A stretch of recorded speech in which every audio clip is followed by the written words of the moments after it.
Hi friends, இந்த சூப்பரான ஆட்டுக்கால் சூப் என்னோடய ஸ்டைலில் எப்படி வைக்கிறேன்னு பார்க்கலாம் வாங்க. ஆக்சுவலி லாஸ்ட் வீக் அம்மா வீட்டுக்கு போயிருந்தப்போ ஆட்டுக்கால் வந்து அங்கே க்ளீன் பண்ணியே கொடுத்துருவாங்க. அந்த முடி எல்லாமே வந்து வாட்டியே கொடுத்துருவாங்க. அதில் கொஞ்சம் இருக்கிற முடியை வந்து நாங்கள் வந்து சும்மா லைட்டாக கேஸில் ஸ்டவ்வில் காட்டி ஹஸ்பண்ட் வந்து அதை கொஞ்சம் க்ளீன் பண்ணிகிட்டு இருந்தாங்க. ஹஸ்பண்ட் க்ளீன் பண்ணாங்கன்னா கண்ணை மூடிட்டு சாப்பிட்லாம், அந்த அளவுக்கு பர்ஃபெக்டாக இருக்கும். முன்னாடி வீட்டில் எடுத்து நாங்களே பண்ணுவோம். அது ரொம்ப டைம் எடுக்கும், ரொம்ப கஷ்டமாக இருந்ததுனால எங்கள் ஊரில் இந்த கடைகளில் வந்து இந்த மாதிரி வாட்டி கொடுத்தாங்கன்னு தெரிஞ்சதுக்கு பிறகு இப்போ இப்படி தான் வாங்கிக்கிறது ஊர்லேருந்து.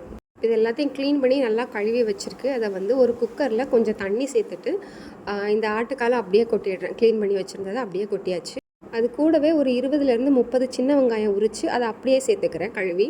நான் வாங்கியிருக்கிறது 2 ஆட்டோட கால், அதனால் இவ்வளோ சேர்த்துக்கிறேன். அப்புறம் ஒரு 4-5 பச்சை மிளகாய், அப்புறம் ஒரு தக்காளியே வந்து போதுமானது. கொஞ்சம் பெரிய சைஸ் தக்காளியாகவே இருந்தாலும் ஓகே தான். ஒரு தக்காளி மட்டும் போட்டுக்கிட்டேன். தக்காளி வேணான்னா போட வேண்டாம்.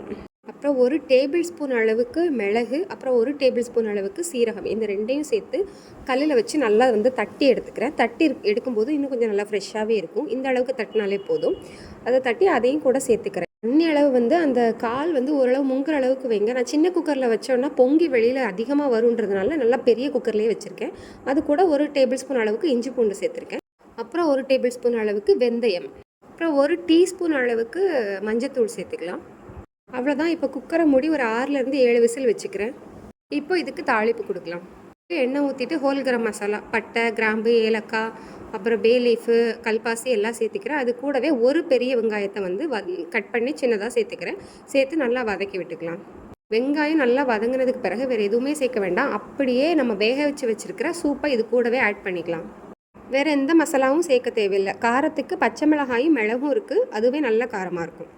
நல்லா கொதித்து வந்ததுக்கு பிறகு மல்லி இலை தூவி இறக்கிடலாம். அவ்வளோதான், சூப்பரான சூப் ரெடி.